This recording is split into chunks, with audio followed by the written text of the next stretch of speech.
Welcome to Coffey Talk, real stories from real people.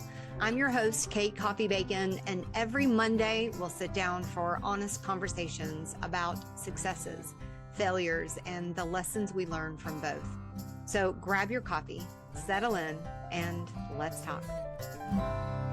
Welcome back to Coffey Talk, where we dig into the real work behind courage, behind leadership, community, and becoming who we are meant to be.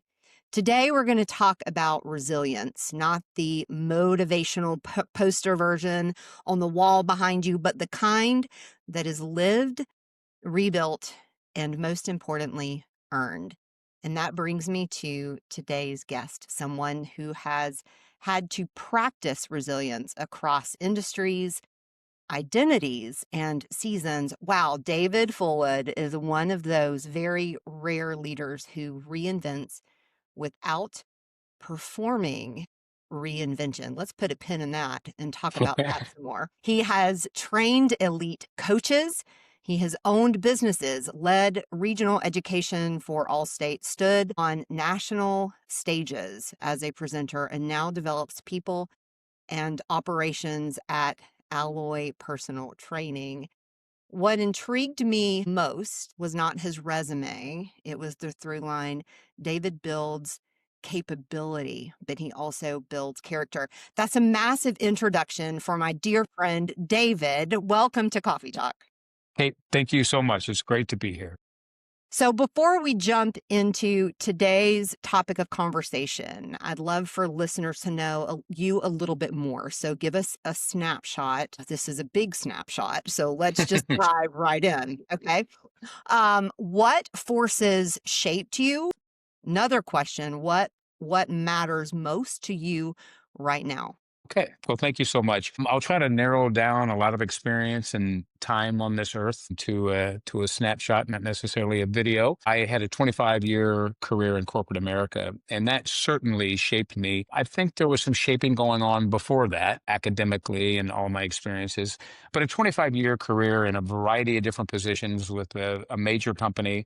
And that certainly shaped me. And I would say primarily because I was very fortunate to have a lot of really good leaders and mentors that that kind of took me under their wing and I learned from them. And it worked out really well because I am definitely one of those people that I need to see it, be a part of it, do it, as opposed to just hearing it or reading about it. So I was very fortunate in my career it was very diverse, lived all over the country, experienced a lot of different things and people. And I think I'm a little rare because I don't mind if I take my watch and take it from my left arm to my right. I don't freak out.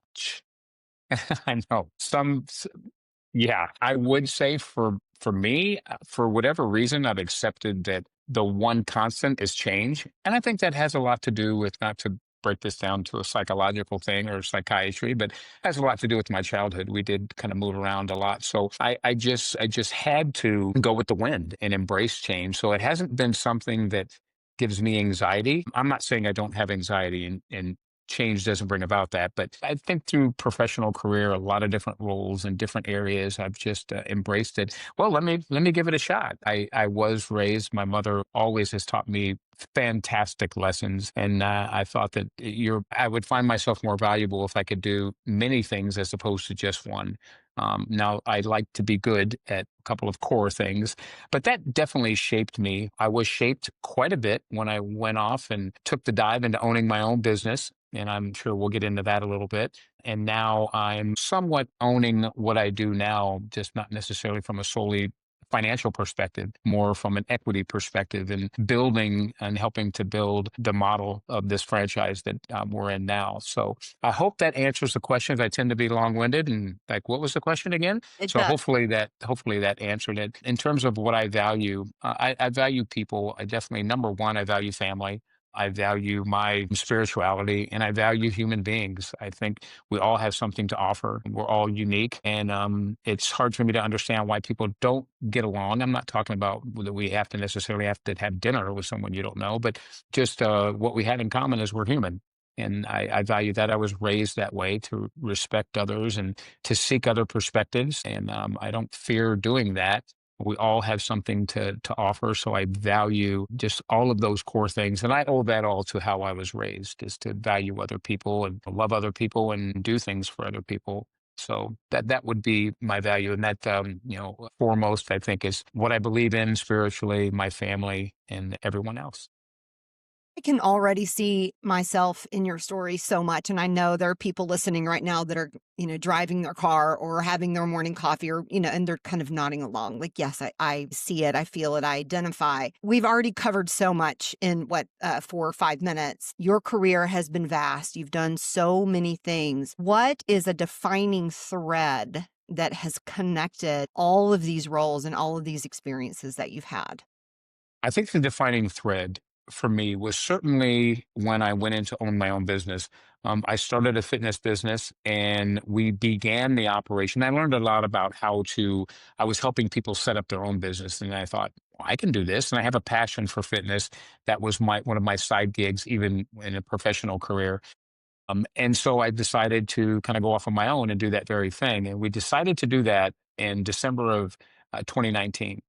And some of you are probably starting to go, this fitness business 2019, because I now know what was looming. Now, at the time, I didn't know what was looming. We started in February, at the very beginning of February. And then I thought I had crossed all my T's and dotted all my I's, and I had my business plan. And I even did it alphabetically, Kate. And when I got to P, I was pretty confident. It stood for production, payroll, things like that. I had no idea it stood for pandemic. And in the fitness business, that was a defining moment to have to learn how to navigate that with absolutely no idea how to do that. So it was a defining moment, and my choice was to be resilient or to just give up.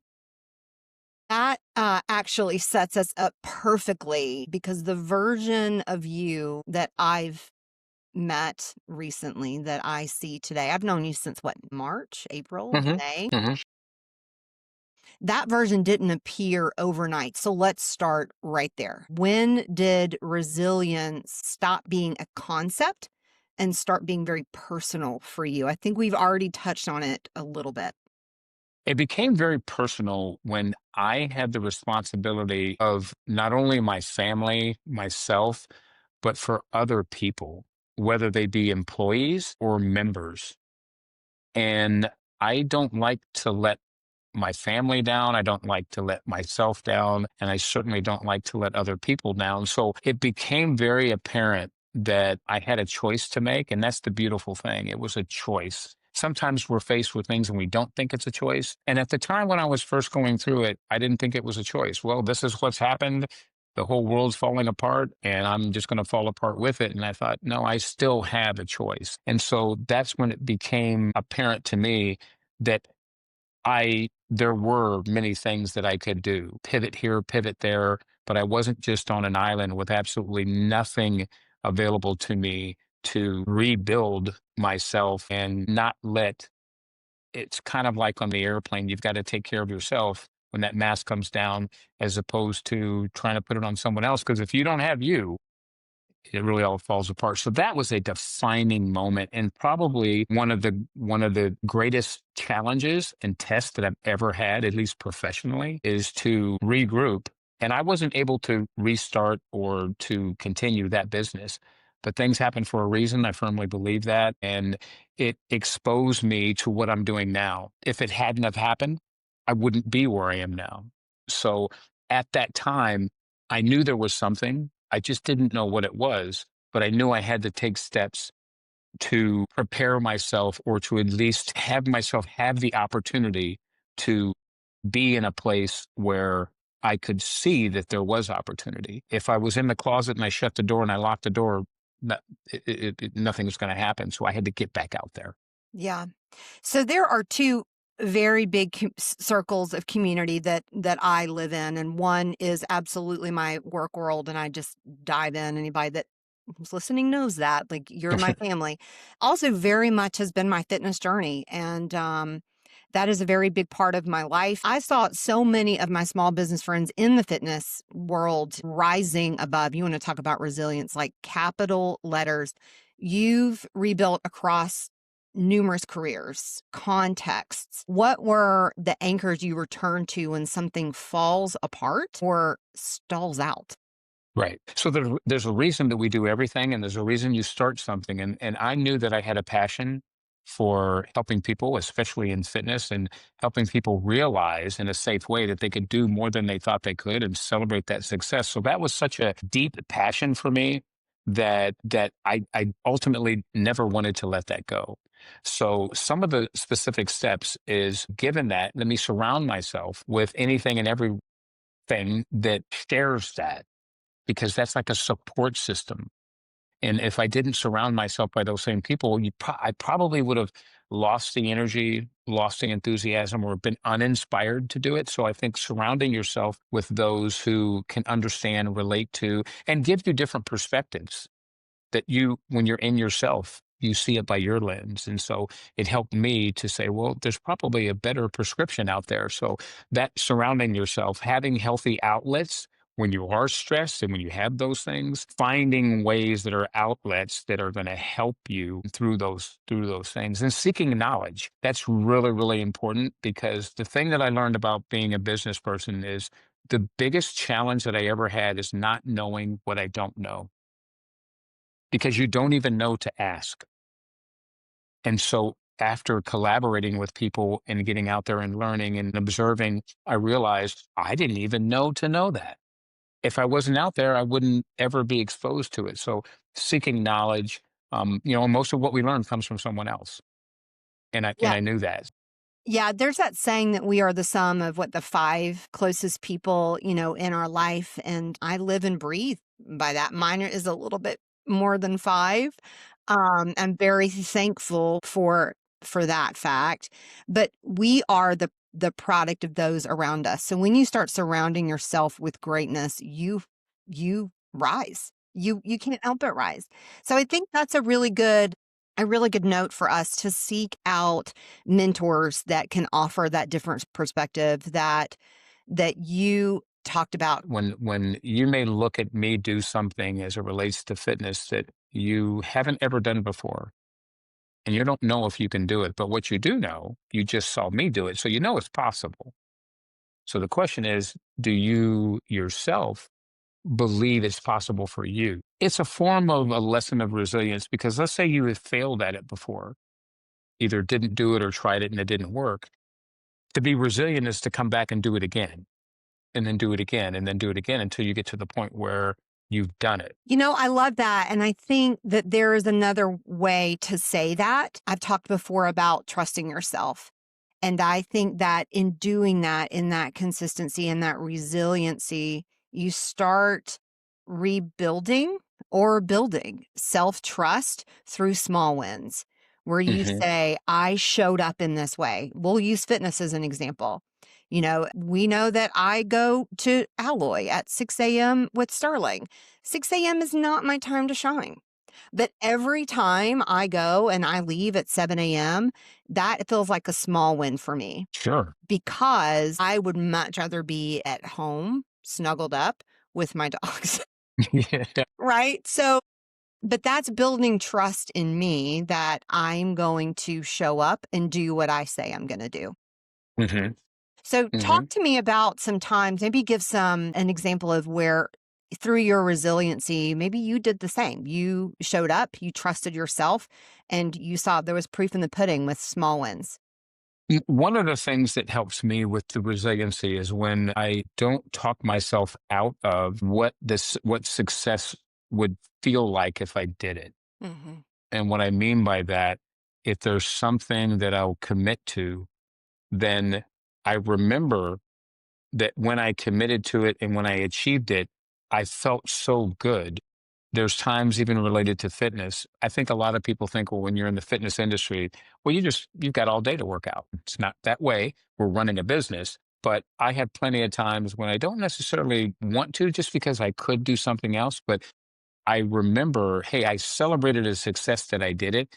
And that overrides the anxiety or I'll call it depressed state that you could be in when you say, dang it, I wanted to do it and I didn't do it. And that wears on you and you're beating yourself up. Because if that becomes what you practice, then you never achieve that euphoria of, I get to celebrate that success. And sometimes it's just that I showed up and I did it.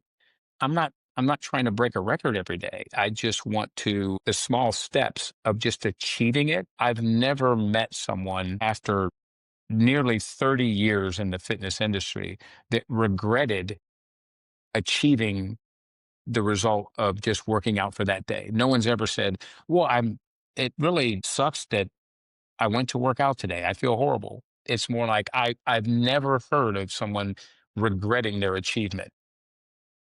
And so I look at that and I take that and maybe break it into chunks. Like, I want to live in the present, and the present is today. And the reward is when I'm finished. And when I put it in the whole scheme of things from a fitness perspective, I'm devoting 45 minutes to an hour, 2 to 3 times a week. And the whole perspective is that's not a lot of time. But It's really over not a, time. but Yeah. over time is tremendous. And the return on that investment, I have found it to be tremendous. One of the best returns on an investment you can get is in yourself. One of the parts of ourselves is emotional, spiritual, mental, and those things do come together for me as it relates to fitness. So I want to take that small success of showing up and remembering the achievement that I felt every time I did it. And I use that as fuel. And I encourage other people to use that as fuel. And I think that's part of the inspiration is be resilient, celebrate what you did and not dwell on what you didn't do. Also builds a sense of consistency in you over time. That is, I started with you at Alloy several months ago because I gave a story of being on an airplane. I travel a lot for work and seeing an older woman that came on the plane and she couldn't lift her carry on into the overhead bin. And I had a moment of I've got to return to myself because I don't want that to be my story. That was no judgment to her. Didn't want that to be my story. So I did go back to that consistency, that resiliency. So I see myself in that. I'll tell you a funny story. This was years and years ago. It was probably a Christmas morning. My family, I'm the oldest of five, and my family used to come over and spend Christmas Eve with us. And once the kids went to bed, we would get kind of rowdy. Do. And the next morning, I'm like, making cinnamon rolls for my kids, and I'm like, have a pounding headache. And my little brother comes in, and he's like, "How you doing?" I'm like, "Oh man, I don't feel great." He's like, "Yeah, that's because you stole today's joy and you used it last night." And that has stayed with me, but I kind of turned that and that as he said it, I was like, "Man, that's deep. I'm gonna think about that some more when I don't have a splitting headache." But there's a way to flip that to a more positive light, and I call that borrowing belief before you feel it. And so I'm borrowing the belief or manifesting the things that I want for myself, and then creating the resiliency, the consistency to start creating it because I'm creating a reality for myself. That came from my little brother. That inside of life came from my little brother that told me I stole today's joy and used it last. That's pretty good. And when I mentioned before too, and this is in line with that, we can find so much inspiration and so much relevancy with what other people either say or do. We just have to be mindful and pay attention. Yeah. Motivation, I happen to believe, is internal. It's the motor, it's internal. Kate, don't know that I can motivate you, but I truly believe I can inspire you for you to motivate yourself. Because if you leave it up to me to motivate you, what if I don't show up? Does that mean you just don't do it? Well, motivation is kind of coming from within, but we can learn that from others if we're mindful and if we're present to that. And I've used that too, and it's helped me.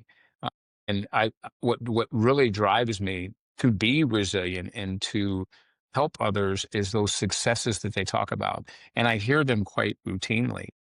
A 75-year-old that works out here, and she just wants to be able to go to the ground and stand up by picking up her granddaughter. Yeah. She cherishes that moment. And those are so special. We do exercises in here that we're like, we hope that you're able to, that outside these doors and walls, life is easier for you in a variety of different ways, physically, mentally, emotionally, that you can do the things that you want to do uninterrupted. And we hear those stories, and that is such a motivating thing for me. It keeps me resilient and going. I think I've told you before, we have 6 kids. And, when you do the odds, as we get older, when you have 6 kids, there's a good chance that at least one of them would take care of you when you get older. One would think. You would think that, but in all seriousness, I would never want to be a burden on my children. I want to be able to, be self-sufficient and be able to move and be able to do the things so I wouldn't have to rely on them to do it. So I personally see that I don't want to burden them. So that means I've got to take care of myself in all different ways. And it doesn't matter if you apply that physically, financially, whatever it is. I think that I would always want that to be the case. So being able to do things, at least live a quality life and thrive during that time. I love the saying of it's not the quantity in your years, it's the quality. That's right.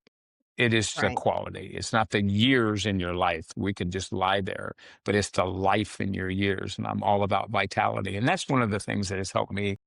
It definitely, that in and of itself is a lesson in resilience, because I don't feel this way every moment of the day. I have to pick myself up. I have to start my own engine at times. But I love the fact when I surround myself around people who are doing that, it's a lot easier than if you're around people who don't do it.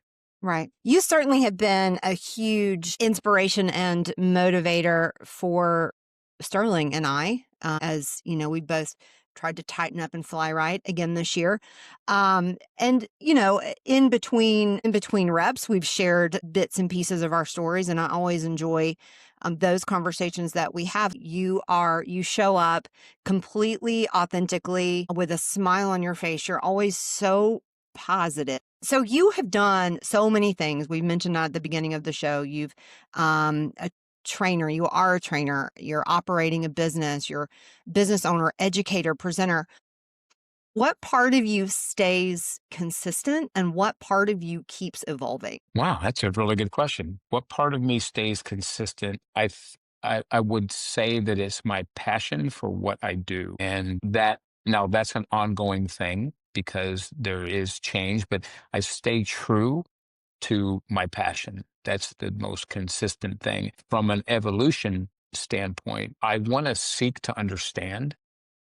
And I think that helps me to evolve. And I think we evolve in our relationships with people, and we really evolve every day if we allow ourselves to. Because if you're present, read the room, read the person, or seek to understand. And that helps me personally in all facets of my life with the people I work with my wife, with my children, just seeking to understand. Now, what I would say, Kate, sometimes that's not the easiest thing. We're in ourselves. It's can be challenging to seek another perspective, but I think we become more whole, or at least more empathetic, when we seek to understand. Because my brain is wired one way, it's hard to try to rewire it, but it's also intelligent enough to allow you to consider and to seek to understand another's perspective or another's situation. Being in this industry, we have, everybody's going through something. And it's deeply emotional for people, even though, and we think we're more than just the gym, but it's deeply emotional for people as to their why. And that helps evolve me every day. It's evolving, but it's also inspiring. So I hope I answered the You question from the did. consistency. Okay. Yes, you did. I think that you kind of mentioned something there is just that growth mindset of wanting to know more, a deeper, a desire to see a different perspective, to accept a different perspective, let a different perspective start changing you or give you a bigger worldview. I Yes. think that evolution only supports and fuels that passion that you have, that Hmm. that makes that grow. And as we get older, some things are not what I thought they would be in all the best ways. Hmm. I thought, I did an episode a couple of weeks ago that, I've struggled a lot of my life with, if I can just do this, then I can relax. If I can just, get this job title, if I can just have this salary, if I can just, publish this book, if I like whatever that is, then I can slow down. But there's something right on the heels of the cross off of that list. There's something else. Right. And I didn't expect that as I've gotten older. And now I've had to kind of control that in myself to say, right here, right now, you said it, this present, this moment is what I have. And I'm going to live fully present in that. That's been Yeah. my that's been my evolution. That's really meaningful because I think for me too, when I have too many contingencies, it doesn't work out as well as when I'm in the present moment. And I think a lot of times we do, well, if this, then that. I could easily say, well, if there was no pandemic, I would have been this. If there was this, or if this happens for me, I think sometimes we place too many contingencies on life. And when we do that, we lose sight of the present. And that brings me to probably the most resilient I've ever had to be. It would be an understatement to say my friend because we knew each other for over 40 years. We met when I was 15 years old, and he took me under his wing. So he, in all practical purposes, was my brother, just not biologically. And July 4th of this year, he unexpectedly died. Oh my God. Probably one of the most, well, not probably, the most traumatic thing. And I still today, it seems unreal that it's happened. I have those flashbacks all the time. And I just, in his spirit and living present, living in the moment, not taking things for granted, being resilient. And I have found such a support with my family. And I knew that I wasn't going to be able to handle it on my own. So I went to a support group and it was other people and hearing their story. And, the if is kind of a bargaining. Well, if this happens, then I'll do this. And if this happens, then I don't want to bargain with life in that moment with that person being fully present and not ever compromising my health or happiness. And I would wish that for everyone. So just an amazing point that you made that living, because I think we just, and I don't know if it's something that's a learned behavior. I don't know, but we typically have a contingency. Well, if this, then that. What if we didn't live by that mantra? What if it was just, I'm living in the present Yeah. and doors will open. You just have to be aware. Yeah. I think the way that we see setbacks is negative.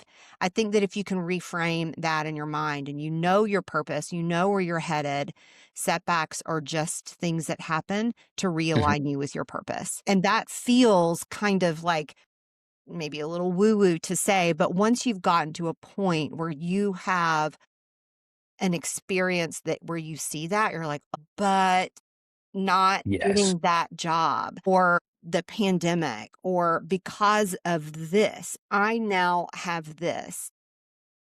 When you're living in your purpose and when you're living in your truth, those setbacks, you just have to accept them as a Yes. realignment. No, that is an excellent point. And, sometimes it's so rewarding as a parent when your child realizes that. One of our daughters, she's fortunate enough, she's playing college volleyball. And I remember as a freshman in high school, she didn't make the varsity team. And for her at that time, it was the absolute end of the world. That was it. Wanted to quit, all the things. And I remember the lesson that I learned is that it's okay that you feel that way now because you're going through pain, disappointment, all those things. But it's not okay that you feel that way tomorrow because you're better than that. And then she says something to me, and she got it from somewhere. She said, "Well, this is a this is just a stumbling block to a stepping stone." Yeah. And I've heard that before. And coming from at the time, the 15-year-old, I'm like, that was very astute of you. And she uses different things. And, as a parent, it's gratifying to say, we have to show also to model that there are going to be setbacks and you can just lie there. If you do nothing, you'll have nothing and you'll have nothing to do with what happens. You'll have everything to do with what happens if you do something. And sometimes we're denied, and that's okay. It's going to happen. You can't shield yourself from that. But you pick yourself up, and it's so true. You dust yourself off, and you learn from it. I think that's the key to resiliency too. You learn from it, not to dwell on the past, but just to learn from it and move on because the stumbling blocks and there are going to be barriers in your way. You just have to overcome them. And that's all what we've been saying throughout. There are tactics to do that. It doesn't necessarily just fall out of the sky. Sometimes you have to learn how to overcome. We're all going through something. You said it, like we're all going through something.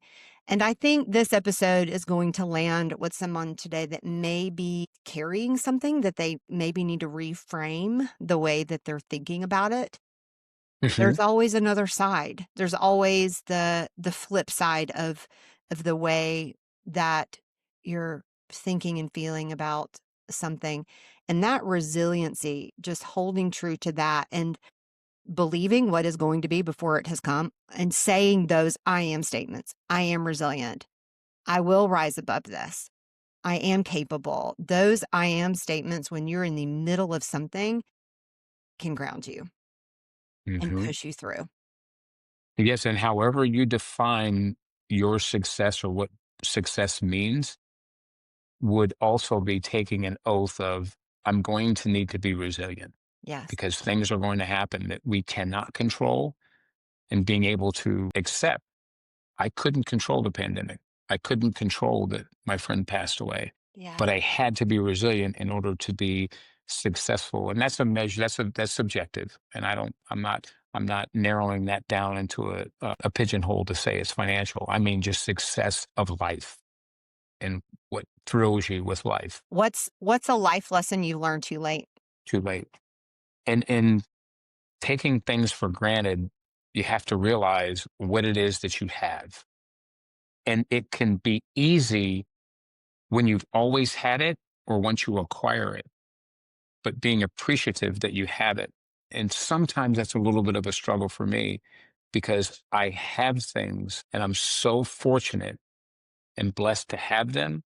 It's almost remorseful in a way. And that can be like, why is so much good happening to me when things happen to other people? But my perspective now is that I can help it be better for them. And I think, going back to an earlier point that we made, because I do struggle with that. I struggle with that. I think that goes back to reframing the way that you think about it.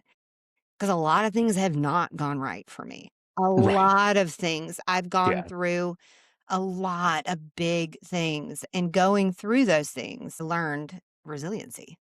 You Yeah. get up, you keep going because you believe. For me, I believe I'm a part of something bigger. And I believe that I am a piece that gets somebody else to something else. So Yes. I've got to be in that place at that time to get somebody to something else, right? So that's part of what I believe my purpose is. And Well, what you're doing now, you might not realize it, Kate, but you're giving back.